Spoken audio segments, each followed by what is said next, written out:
the lost city of Babylon, walking through the greatest city of the ancient world. Imagine walking through Babylon at the height of its power. The gates are covered in brilliant blue tiles. Massive lions guard the walls. Merchants crowd the streets with spices, textiles, metals, and precious stones. Above the city rises a legendary monument said to reach toward the heavens. This isn't a fantasy kingdom. This was Babylon. More than 2,500 years ago, it stood at the heart of Mesopotamia as one of the most powerful and spectacular cities on Earth.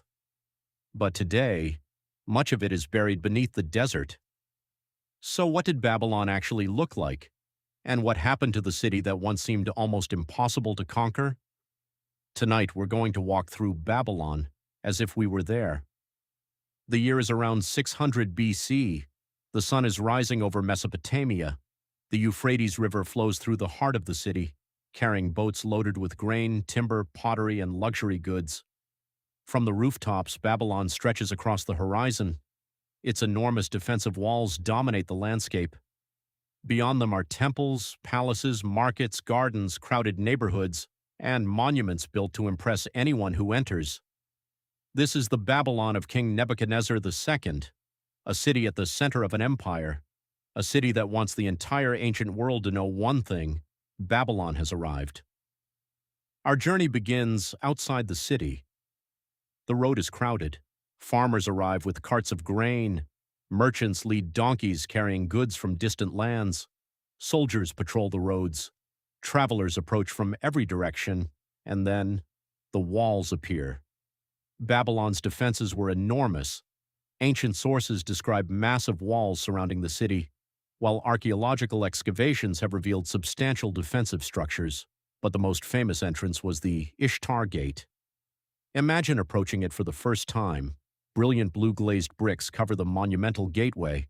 Across its surface are powerful animals, lions, bulls, and mythical creatures associated with Babylonian gods.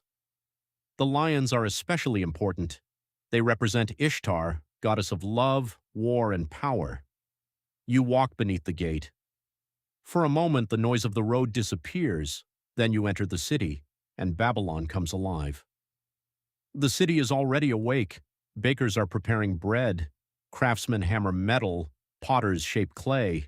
Merchants shout prices across crowded streets. The smell is overwhelming. Fresh bread mixes with smoke from cooking fires. Spices arrive from distant regions. Animals move through the crowds. Children run between adults. And somewhere above the noise, temple priests are beginning their morning rituals. Babylon isn't simply a collection of monuments. It is a living city. People from different regions pass through its streets. Languages mix. Goods from across Mesopotamia and beyond change hands. Silver, grain, textiles, perfumes, metals, and food move through the markets. For ordinary people, life is much less glamorous than the city's monuments suggest. Most work, most struggle, most never enter the great palaces, but every person is living inside one of the ancient world's greatest urban centers. Now we move toward the religious heart of Babylon. Ahead of us rises an enormous step structure, the Etemenanki ziggurat. Its name has often been translated as something like House of the Foundation of Heaven and Earth. The structure was dedicated to the god Marduk, Babylon's chief deity.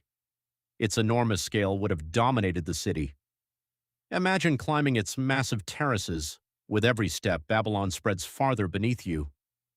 The Euphrates glitters in the sunlight. The walls stretch toward the horizon. Temples rise among dense neighborhoods. Boats move slowly along the river. From this height, you finally understand the scale of Babylon.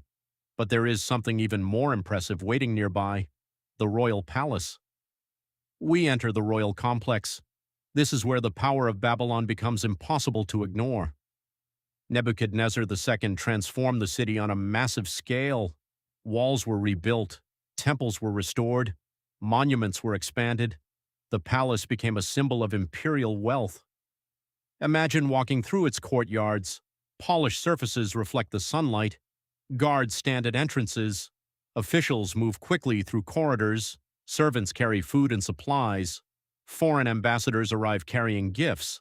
Inside these walls, decisions can affect entire kingdoms. But Babylon's greatest legend may be somewhere else, a garden suspended above the city. Today, the ruins of Babylon are quiet, the crowds are gone, the merchants have disappeared, the royal processions are over.